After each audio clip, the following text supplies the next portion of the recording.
Dillon Stage 0 here, bringing you a deck profile that I really like the concept of. It's a way to utilize some new cards with an older leader.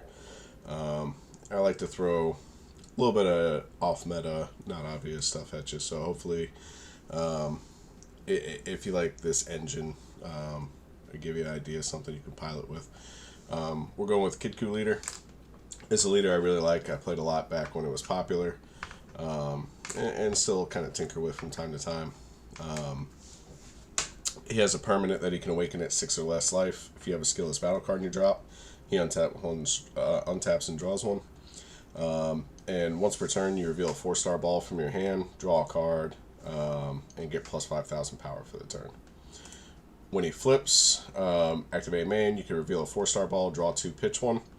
And then this auto is one of the main reasons we're playing the deck. Once per turn, when you combo with a skillless card, that card gets 5,000 combo power for the duration of the turn.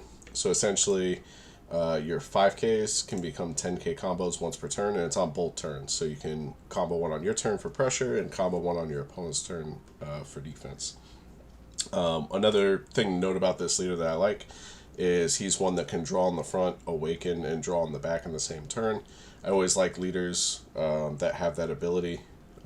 It just gives you a bonus draw. So you can trigger the activate main, draw the card, and get the 5K.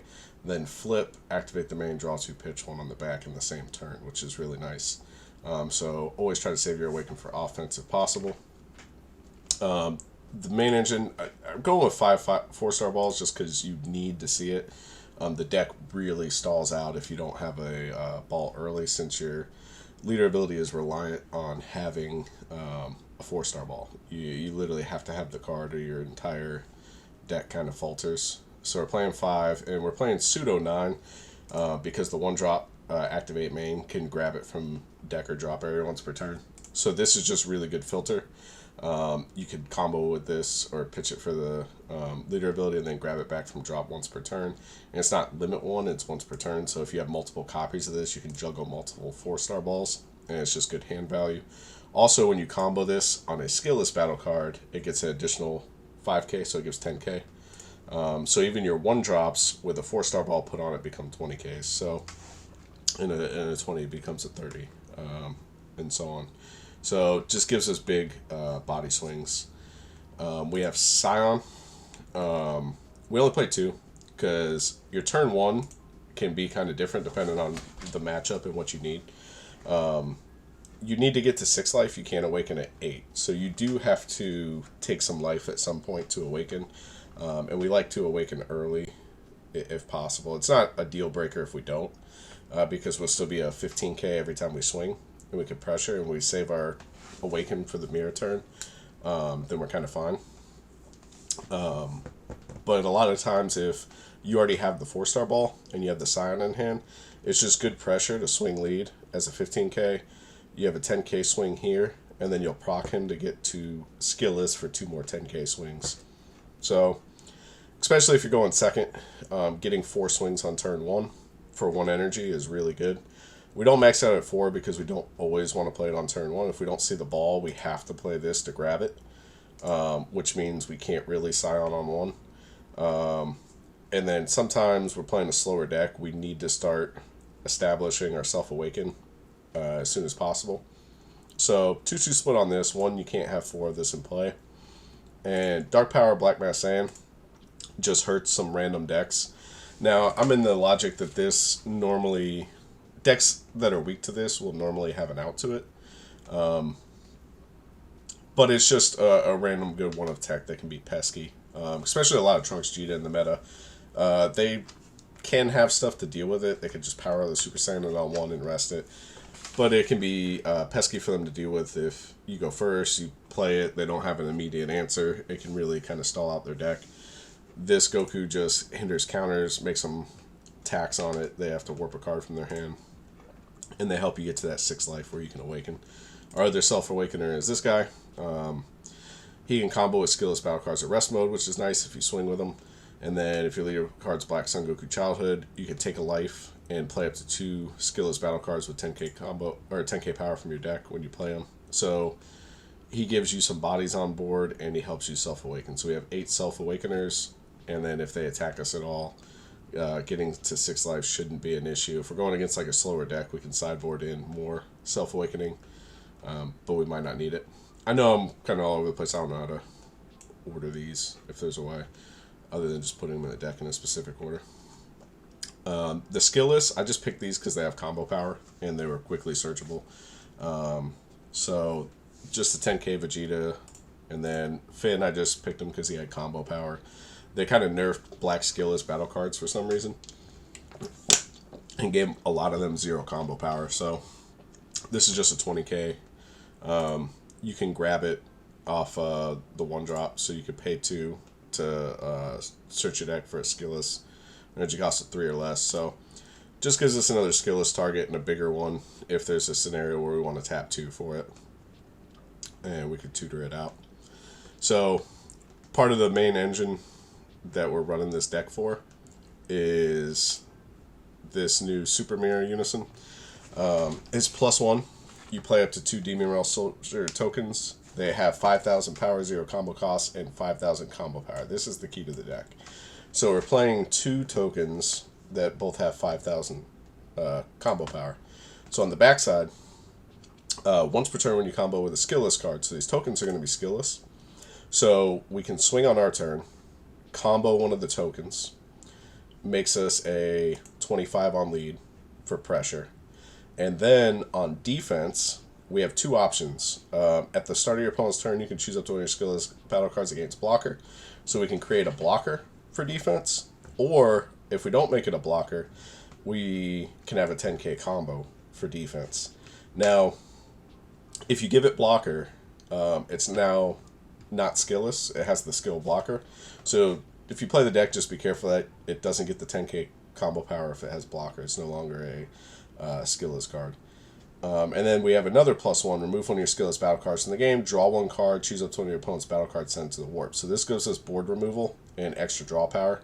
So mostly we're going to probably be spamming out the tokens, but if we need to remove a pesky battle card and we need more draw power, we can do the other +1. So it's nice that we have both options. This Toa. So one thing that I like about her, she's not restricted. So a lot of the new cards are built around Toa and Demon Realm race. But this one is a generic good black battle card. Has deflect, double strike. When you play it, limit 1, choose 2 your skillless battle, or that's not on play. Sorry. The activate main, if you have 3 or more energy and 2 more skillless battle cards in play, play this card from your hand for 2 energy. Has deflect, double strike. So if we do this +1 and play 2 tokens, there's a good chance we're going to have 2 on board. And then auto, choose 2 of your skillless battle cards and remove them from the game. When this card attacks, draw 1 card, then switch this card to active mode, gets +5,000 for the turn. So when she swings, you can pop 2 tokens. She becomes a 25 double strike, restand, so kind of like dual attack, and draws a card. Very good value for 2 energy, and it has deflect. So these 2 are kind of the, theory craft behind the deck. You just get a ton of value off cycling these. We'll main 3 Petrification. U7 Goku, I think, is probably the best deck in the game right now. And this deck just really hurts it. If you're a black deck with 1 energy up, they really have to be careful at all times to play around Petrification. If they tap out on 4 and swing either the Vegeta SCR or the 8-drop Goku into a Petrification, there's a good chance they just lose the game. So if you're a black deck and you have 1 energy up, they always have to be careful. I won some games playing Black Xenotrunks in the online regional I played against U7 decks because they had to play around Petrification at all times. So there were a few games where I whiffed and I didn't see a negate, and my opponent had the Vegeta SCR live, and if they played it and swung, I would have just lost. I didn't see a negate the whole game. But just the fact that I had 1 energy up with a black leader, they couldn't go in. They did other things, didn't kill me, and I was able to get the win just because this card was too powerful. They have to play around it. This negate is free. You can take a life, make a blocker. It also has the combo power and becomes a token, so we can either block with it or we can combo it as a 10k. The Poutine, she Dark Overwhelms for 3. We're black deck, so we should get 3 black battle cards easily. When she's played, she makes one of the same Demon Realm tokens. Activate battle, you can choose one of your tokens, draw a card, switch this card to active mode, and it becomes a 25k. So we can use that to pressure. It gives us draw power. And can also give us another 10k combo. So a lot of utility off the tokens. One Champa for double strike could be the Kai. I just grabbed Champa because it was quicker for me to search at the moment. Super Kamehameha. We're going to try to put some pressure, so a lot of counterplays or counterattacks can be kind of pesky, so we want to have an out.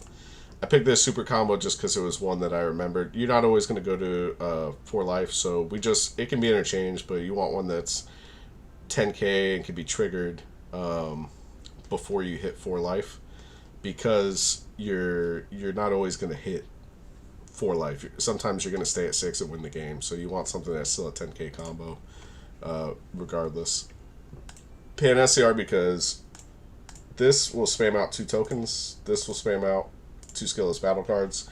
This will spam out 2 skillless battle cards. So it's going to be pretty easy for us to hit that 4 battle card cost in play. So a lot of the times this is going to be live and free. So we're going to play that. And that's the deck profile. So just trying to give you a fun way to utilize some new cards with an older strategy. Hopefully you like the deck, play test it. It could probably be a little bit better. I haven't done thorough testing and tweaking on the list, but either way, should be a fun, viable way to use some new stuff in an older strategy. Hope you like the deck. Subscribe, like, watch State Zero. Keep bringing you good content, and have fun with the list.